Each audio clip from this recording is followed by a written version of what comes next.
ఉదయం 10 గంటలకు assembly budget సమావేశాలు ప్రారంభం కానున్నాయి. ఇవాళ కీలక బిల్స్ ను సభలో ప్రవేశపెట్టనుంది సర్కార్. సింగరేణి కాలరీస్ వార్షిక రిపోర్టును సభలో టేబుల్ చేయనున్నారు డిప్యూటీ సీఎం భట్టి. ఆ తర్వాత తెలంగాణ పంచాయతీరాజ్ థర్డ్ అమెండ్మెంట్ బిల్లుకు సభ ముందుకు తీసుకురానున్నారు మంత్రి Seethakka. Telangana employees accountability and monitoring of parental support bill 2026 ను ప్రవేశపెట్టనున్నారు మంత్రి అడ్లూరి. హోంశాఖ, రవాణా, వెల్ఫేర్ పద్దులపై రిప్లై ఇవ్వనున్నారు పొన్నం ప్రభాకర్.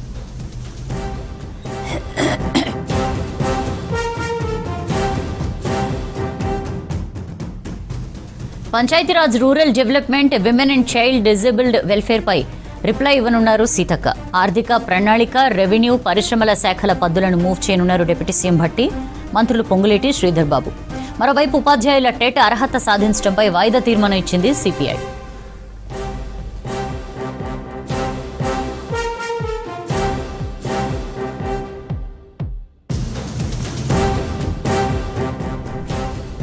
అసెంబ్లీ సమావేశాల అప్డేట్స్ తెలుసుకుందాం. షరీఫ్ మనతో లైవ్ లో జాయిన్ అవుతున్నారు అసెంబ్లీ నుంచి. Sharif, good morning. ఏంటి ఇవాళ అసెంబ్లీ షెడ్యూల్ ఏంటి? Good morning Soujanya. 10 గంటలకి అసెంబ్లీ సెషన్స్ ప్రారంభం కాబోతున్నాయి. సింగరేణి వార్షిక రిపోర్ట్ను financial ministry Bhatti Vikramarka table చేయనున్నారు. దాంతోపాటు కొన్ని కీలకమైనటువంటి బిల్లులను ప్రభుత్వం ప్రవేశపెట్టబోతోంది. తెలంగాణ పంచాయతీరాజ్ 2026 అమెండ్మెంట్ బిల్లును ప్రవేశపెట్టబోతున్నారు మంత్రి సీతక్క. వృద్ధ దంపతుల ఆర్థిక భరోసా బిల్లును ప్రవేశపెట్టనున్న మంత్రి అడ్లూరి లక్ష్మణ్.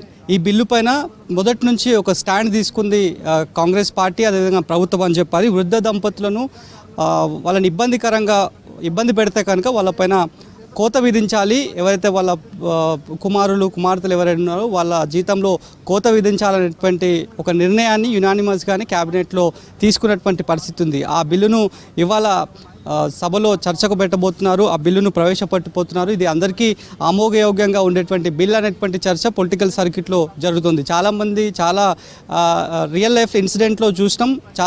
చాలా వరకు తల్లిదండ్రులను ఇబ్బంది పెట్టేటువంటి సిచ్యువేషన్ చూసినాం. సో వాటికి చెక్ పెట్టడానికి ప్రభుత్వం ఈ బిల్లును తీసుకువచ్చిందనేటువంటి విషయాన్ని కాంగ్రెస్ సభ్యులంతా కూడా చెప్తున్నారు. ఇక 2026-27 బడ్జెట్ గ్రాంట్స్, ట్రాన్స్పోర్ట్ అడ్మినిస్ట్రేషన్, వెనుకబడిన తరగతులు, సంక్షేమ శాఖకు సంబంధించినటువంటి పద్దుల కేటాయింపు పైన మంత్రి పొన్నం ప్రభాకర్ ప్రశ్నలకు సమాధానాలు చెప్పబోతున్నారు. అయితే మొన్నటి వరకు జరిగినటువంటి సెషన్స్లో ప్రశ్నోత్తరాలు ఉండే, సభ స్టార్ట్ కాగానే ప్రశ్నోత్తరాలు ఉండే. కానీ ఇవాళ ప్రశ్నోత్తరాలు లేవు.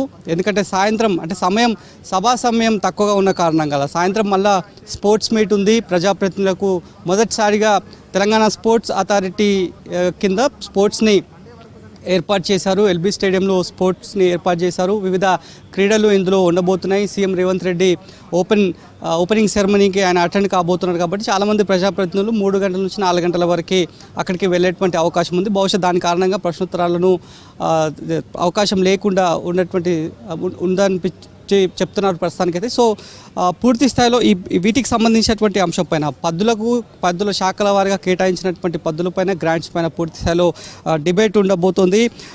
మరోవైపు ఇందాక నేను చెప్పిన దాని ప్రకారం స్పోర్ట్స్లో అంటే లీడర్ ఫిట్నెస్ ఉండాలనేటువంటి ఉద్దేశంతో, సో క్రీడా స్ఫూర్తిని పెంపొందించాలనేటువంటి ఉద్దేశంతోనే ఈ స్పోర్ట్స్ని ఏర్పాటు చేశామనేటువంటి విషయాన్ని అయితే చెప్తున్నారు. మరోవైపు గ్రామీణ అభివృద్ధి, నీటిపారుదల, శిశు సంక్షేమ శాఖ పద్దుల కేటాయింపులపైన మంత్రి సీతక్క సమాధానాలు చెప్పేటువంటి అవకాశం ఉంది. సో మొన్న సెషన్స్లో కూడా ఇటు బీజేపీ, కాంగ్రెస్ సభ్యుల మధ్య వార్ కొనసాగింది. ఎందుకంటే ఇందిరమ్మ పేరుని రాకేష్ రెడ్డి తీసుకోవడం, ఆ రకంగా కాసేపు గందరగోళమైనటువంటి సిచ్యువేషన్స్ ఏర్పడ్డాయి. సో ఇవాళ మాత్రం ఈ సీరియస్ పద్దుల పైన, ఎందుకంటే అందరికీ ఆమోదయోగ్యంగా ఉన్నటువంటి పద్దు వృద్ధ దంపతుల భరోసా అంశం కాబట్టి వాటిపైన చర్చ ఉండేటువంటి అవకాశం కనిపిస్తోంది. మరోవైపు ఈ బడ్జెట్ సెషన్స్ని కాంగ్రెస్ సభ్యులంతా కూడా అత్యంత ఛాలెంజింగ్గా తీసుకుంటున్నారు. ప్రతిపక్షాలు అడిగేటువంటి సమాధానాలను కౌంటర్ రూపంలో ఇస్తున్నారు. విప్పులు సిద్ధంగా ఉండాలనేటువంటి విషయాన్ని పలుసార్లు కమిటీ హాల్లో సమావేశం ఏర్పాటు చేసినటువంటి రేవంత్ రెడ్డి పలుసార్లు చెప్పారు. అటెండెన్స్ వ్యవహారంలో కూడా 10 సార్లు చెప్పారు. అటెండెన్స్ కూడా స్టేబుల్గా కంటిన్యూ అవుతుంది అనేటువంటి విషయాన్ని సభ్యులంతా కూడా చెప్తున్నారు. సో పూర్తి స్థాయిలో బడ్జెట్ సమావేశాలన్నింటినైతే ప్రతిష్టాత్మకంగా కాంగ్రెస్ సభ్యులైతే తీసుకున్నటువంటి పరిస్థితి అయితే మనకు కనిపిస్తుంది. 10 గంటలకి ఎగ్జాక్ట్ సెషన్ ప్రారంభమయ్యేటువంటి అవకాశం ఉంది.